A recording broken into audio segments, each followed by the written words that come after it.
Okay, so here we have a typical example of a silicon bipolar transistor. As you can see, it's pretty small, although with your average smartphone they're actually over something in the region of 10 billion transistors inside, so they're pretty small.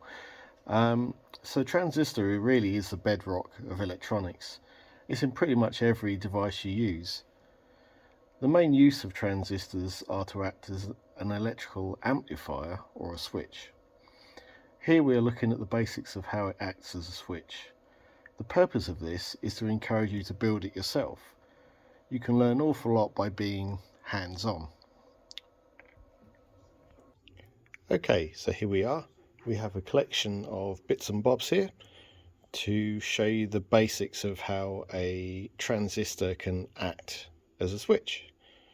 So we'll get this built and we'll take it from there. Okay, so here's a collection of the parts you're going to need. A piece of breadboard, a 9-volt battery and battery connector, an LED, red LED, a couple of resistors, 100 ohms and 100K, a transistor. Here I have a BC184, which is an NPN transistor, a couple of tactile switches. To be honest, two-legged ones are better, really, a bit easier, and some wire links, and that's it. Okay, so here we have a quick sketch of the circuit diagram. Hopefully that's nice and clear for you. Only a handful of components, so pretty straightforward for you. And I'll show you this again towards the end.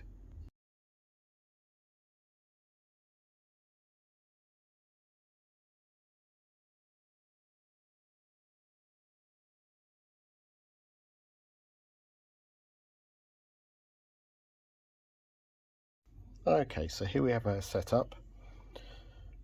Button A, which is on the right here, is connected directly to the collector of the transistor, and button B is connected to the base via a 100K resistor. This will have the effect of only allowing a very small current to travel into the base of the transistor. So if I press button A on its own, you'll see that nothing happens at all. If I press button B, the LED lights dimly. Okay, if I press button A and B, you'll see there, hopefully, that the LED is fully lit. So basically what we're saying here is the 100K resistor only allowing a very small current to travel into the base is switching a much larger current in the collector, and that will flow out through the emitter.